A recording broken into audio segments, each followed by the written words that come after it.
네. 새벽에 비가 엄청 오더라고요. 개인적으로 어제 좀 새벽에 들어오느라 비가 엄청 왔는데, 뭐 한 주 잘 보내고 계셨습니까?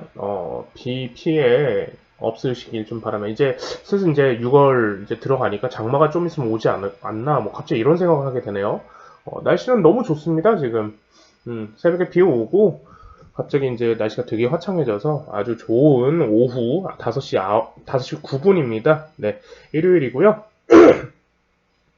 뭐 다음 주장 봐야죠. 네, 뭐 다음 주장 월요일장이 아마 월요일 날이 미증시 휴무인 걸로 알고 있는데 한번 체크 한번 해보시고요. 자, 우리가 이제 좀 계속 주의 깊게 좀 봐야 되는 건 저번 영상에서도 계속 얘기를 드렸고, 이제 우한 책임론으로 이제 관세를 매기는 거, 그리고 미국이 화웨이를 공격을 하면서 이제 중국을 어떻게 죽이는지 그 포인트를 좀 아셔야 된다고 얘기를 드렸을 겁니다. 그럼 요즘에 그리고 이런저런 뉴스 많이 나올 겁니다. 미국에서 TSMC가 이제 대만의 가장 큰 파운드리 업체죠. 반도체 파운드리 업체죠. TSMC가 미국에 공장을 짓기로 했다라는 거. 뭐 조금만 찾아보면 아실 텐데, 주식 하시는 분들 뉴스 뭐 이런 것도 많이 보세요. 경제가 어떻게 돌아가는지, 정책이 어떻게 돌아가는지 그런 부분도 많이 보셔야 됩니다. 단순히 차트만 보는 게 아니라서, 뭐 차트도 되게 중요하지만, 물론 차트라도 정말 진짜 잘 보면 수익은 날 수 있는데, 차트 플러스 이제 뉴스, 경제, 세계가 어떻게 돌아가는지, 어떤 형식으로 돌아가는지, 그리고 이제 연결고리 지어서 그런 것들이 우리 주식에서 어떻게 올 건지, 우리 주가를 어떻게 반영할 건지, 그런 것들을 포인트를 좀 보시면서 하셨으면 좋을 것 같아요. 그래서 이번에 중국은 왜 홍콩 보안법을 발행하고 왜 강화시키려고 하는지 그 입장들도 한번 보시고요. 아주 좋은 공부가 될 겁니다. 그리고 각 나라의 정책들과 각 나라의 이제 그 입장들이 다 있을 거예요. 왜 미국은 지금 화웨이를 다시 죽이기 시작했는지. 거기에서 우리나라 삼성전자, 하이닉스 이제 방향을 결정해야 될 위치들이 왔죠. 그런 위치들. 그리고 이번에 어떻게 결정을 할 건지. 뭐 그런 포인트를 좀 보셔야 됩니다. 우리나라는 좀 되게 양날의 기로죠, 지금. 장기적으로 봤을 때는 우방국인 미국을 향해야 되는데, 당장으로 단기적으로 봤을 때는 수입 수출을 제일 많이 하는, 이제 외교를 제일 많이 하는 게 지금 중국입니다. 그렇기 때문에 중국도 놓칠 수 없고 미국도 놓칠 수 없는 이런 지금 진퇴양난의 길에 있죠. 네. 그래서 이걸 가지고 이제 증시를 죽일지, 홍콩 보안법이랑 이런 것들을 가지고 이제 증시를 죽일지, 동북아시아 증시를 죽일지, 그런 포인트를 좀 보셔야 되고요. 일단은 중국 상해 지수는 벌써부터 빠지기 시작했어요. 조심하셔야 됩니다. 근데 월요일장은 우리나라가 미증시를 따라갈지 상해 지수를 따라갈지 그 포인트를 먼저 보셔야 될 것 같고, 상해 지수 다시 2800포인트 전 저점까지 한번 내려와야 되지 않나 그런 생각을 합니다. 상해 지수 죽으면 우리나라도 따라갈 수 있다는 거 좀 생각하셔야 됩니다. 당연한 겁니다, 이제는. 그래서 이제 미 증시는 이번에 이제 24,465포인트인데, 개인적으로는 다시 2만 포인트까지 한번 떨어져야 된다고 생각해요.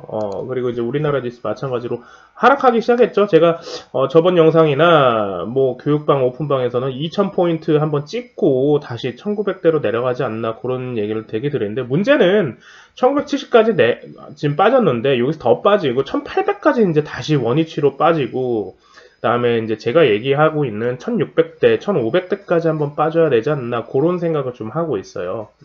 그래서 이번 요 근거를 가지고 지수를 한번 죽여야 되지 않나, 뭐 이런 생각들을 하고 있고, 이건 개인적인 의견들이라고 얘기했을 겁니다. 누구는 가고 누구는 안 가고 누구는 하락하고 다 개인적인 의견들이에요. 그래서 참고들만 하세요. 지수를 이제 예측하고 상상하고 뭔가 공부해서 이제 대응하려고 이제 지수 얘기를 계속 하는 거니까, 저도 신이 아니라서 지수는 저도 정확히 예측은 못하지만 차트상의 근거, 뭐 여러 가지의 근거들을 교육방에서는 얘기를 해드려요. 그래서 그런 것들을 좀 조심하시라고, 결국에는 한 번은 찍어야 되니까 조심하시라고 그런 얘기를 좀 드리는데, 그래서 이번에 얼마나 빠질지가, 그래서 좀 이제 뭐 포인트를 좀 보셔야 됩니다. 그래서 오픈방이나 이런 분들한테는 제가 현금 보유하시라고 뭐 이런 얘기를 계속 해드렸어요.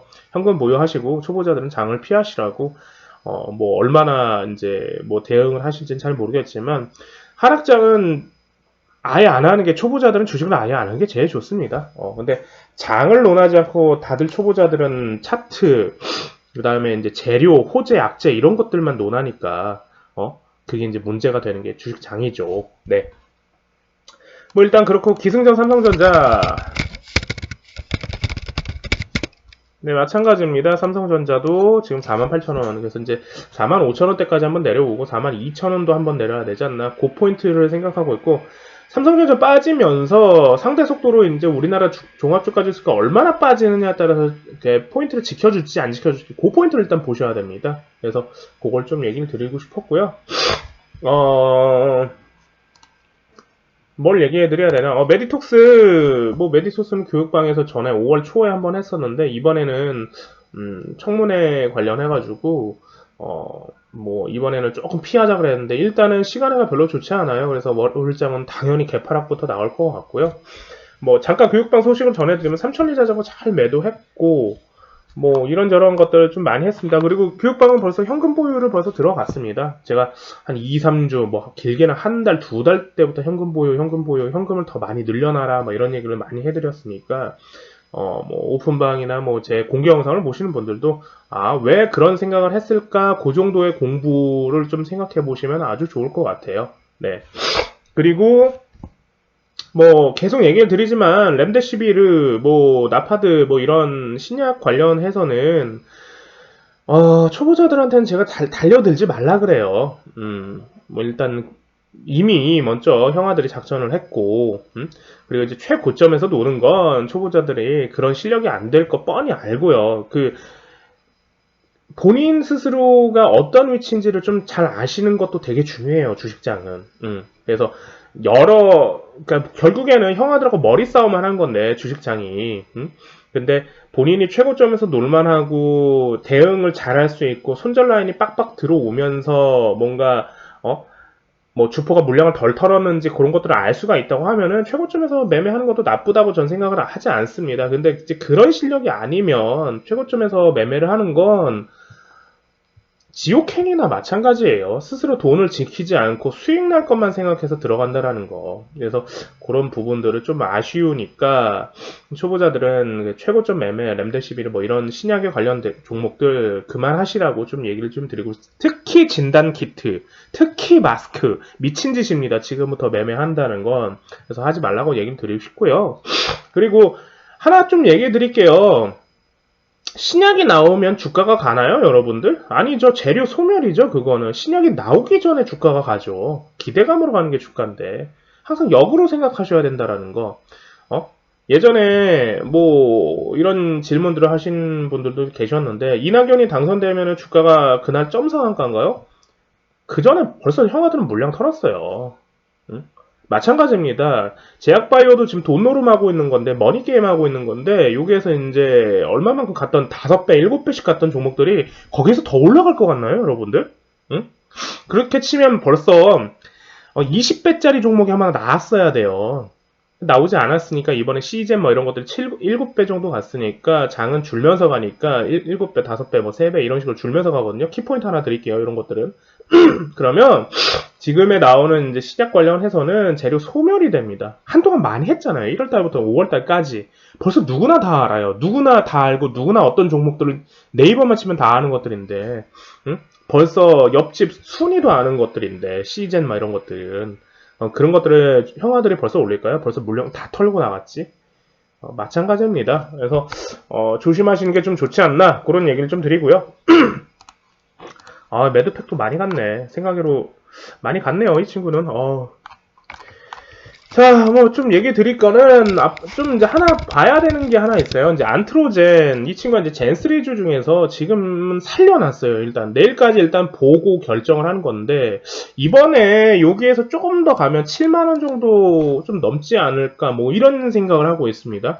얘 가면서, 한국바이오젠이 지금 따라가고 있는 거거든요, 지금. 그래서, 한국바이오젠은 이제 신규주에서 이제시 하는 종목들이라서, 한국바이오젠은 앞으로 장기로도 좋을 듯 하고, 안트로젠 가면서 이번에 좀 따라가는지 안 따라가는지 그 포인트를 한번 지켜보셔야 될 것 같고, 제가 교육방에서도 저번 주부터 좀 얘기 드렸던 거는 마크로젠이에요, 반대로. 안트로젠은 제가 이제 죽을 줄 알았거든요, 솔직히.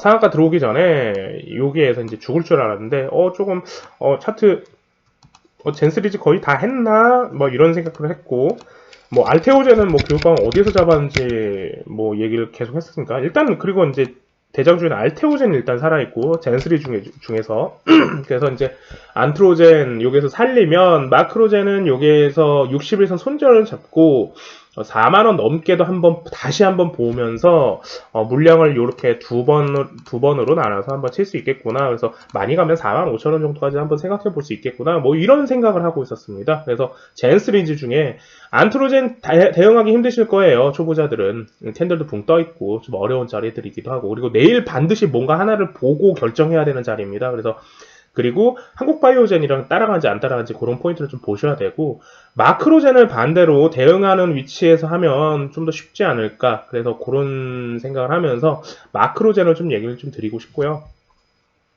교육방은 로보로보 다 했습니다.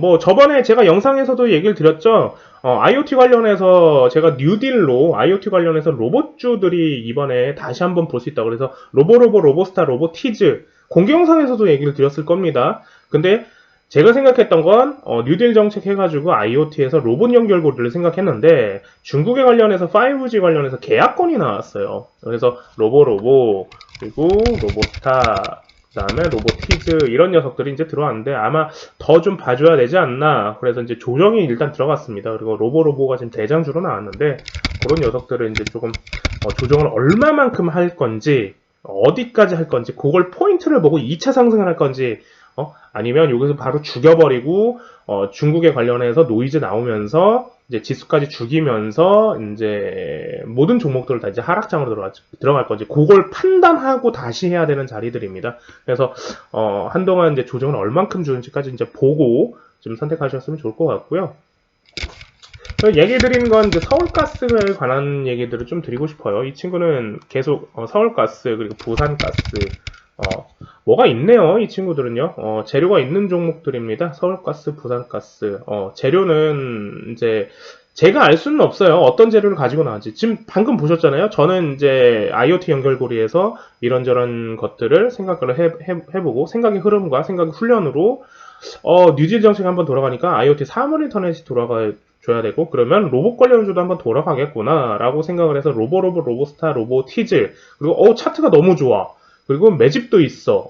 형아들 벌써 매집해놨네? 그런 포인트를 보고 저번 영상, 그리고 교육방에서는 이런 것들을 다 얘기해드렸는데, 반대로 재료가 지금 주포는 중국에 관해서 5G 계약 수출권으로 나왔단 말이에요. 그래서 부산가스도 마찬가지입니다. 서울가스도. 서울가스 대장주로 가면서 가스에 관련된 종목들이 제 생각에는 이런 포인트로 갈 거라고 생각을 했는데, 주포가 어떤 형식으로 재료를 갖고 와서 명분으로 갖고 오는지, 주가를 올릴 수 있는 명분으로 갖고 오는지는, 그거는 일단은 보셔야 됩니다. 일단은 차트상은 둘 다 재료가 있어요. 그래서 재료가 있는 차트라고 해서, 그런 거는 어떻게 보는 겁니까? 재료가 있는 차트. 단순히 하나, 두 개만 보는 게 아니죠. 여러 가지 정황들, 근거, 차트상, 차트 인위적인 거, 롤러들이 어떻게 해놨는지, 그런 포인트를 다 보는 건데, 그런 포인트 다 보고 정하고 근거들을 찾아가는 건데 공개 영상에서는 제가 그런 것들 얘기 안 하니까요. 그래서 이 정도의 힌트들만 드릴 테니까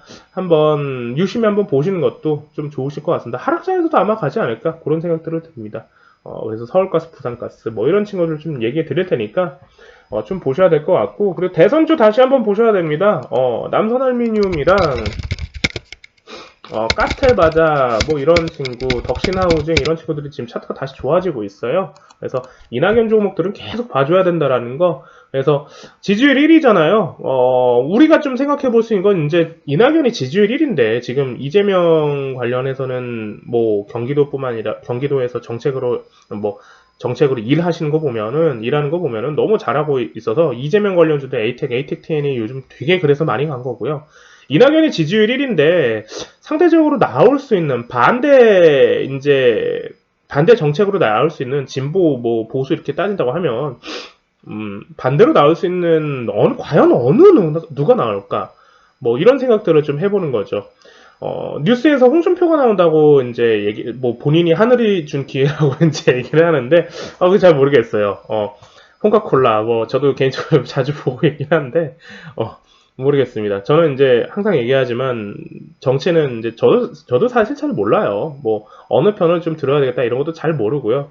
저는 항상 얘기하지만 주식쟁이는 주식쟁이 입장대로 보는 거라고 예를 들었으니까요. 그래서 우리가 좀 생각해 볼 수 있는 건 홍정욱으로 밀 거냐, 보수를. 그래서 유승민으로 젊은 보수층으로 예전에 이제 프랑스의 마크롱 대통령처럼 젊은 보수층으로 이제 밀 거냐, 유승민이나 뭐 아니면 이제 홍정욱, 그리고 이제 조국, 조국은 뭐 일단 보수는 아니지만 홍정욱의 반사이익이니까 조국 관련까지. 그래서 요 세 포인트의 대선주가 이번에 6월 달부터 돌아갈 거냐, 다음 주 장, 그리고 6월 달부터 대선주들이 들어갈 거냐, 그런 포인트를 한번 보시는 것도 좋지 않나 싶습니다. 다 괜찮아요. 그래서 홍정욱 관련은 뭐 고려산업이라든지 KNN은 제가 오픈방에서는 그냥 장기적으로 다 끌고 가라고 얘기했습니다. 어차피 한두 번씩 다 올라야 됩니다. 이 친구들도 디지털 조선 뭐 이런 것들도. 그리고 화천기계, 그리고 정경심 구속 이제 안 되고 나서 화천기계 저번에 이제 교육방에서는 했는데 대선까지도 끌고 올 수 있는 희망도 있어요. 그래서 뭐 조국 싫어하시는 분들이나 뭐 좋아하시는 분들, 뭐 그냥 저는 주식쟁이 입장에서 얘기를 드리는 거니까. 그래서 일단 대선까지 어떻게 하면 끌고 올지, 뭐 그런 생각들을 하시면서 주식을 좀 보시는 것도 좀 좋지 않나. 그런 생각들을 드립니다. 그리고 이제 윤석열 관련주들, 뭐 이런 것들도 좀 참고해야 될 거고요. 자, 뭐, 영상 찍다 보니까 벌써 16분, 17분 뭐 이렇게 흘러갔는데, 뭐, 날씨 되게 좋네요. 운동 좀 하고 와야 될 것 같습니다. 저 요즘에, 개인적으로 이제 몸을 만들고 있어서, 운동을 좀 하고, 뭐, 차트 좀 보고, 뭐, 그러고, 일단은, 뭐, 오늘 하루를 좀 잘 보내고, 내일장을 좀 들어가면 좋을 것 같습니다. 네. 여기까지 얘기 드릴게요.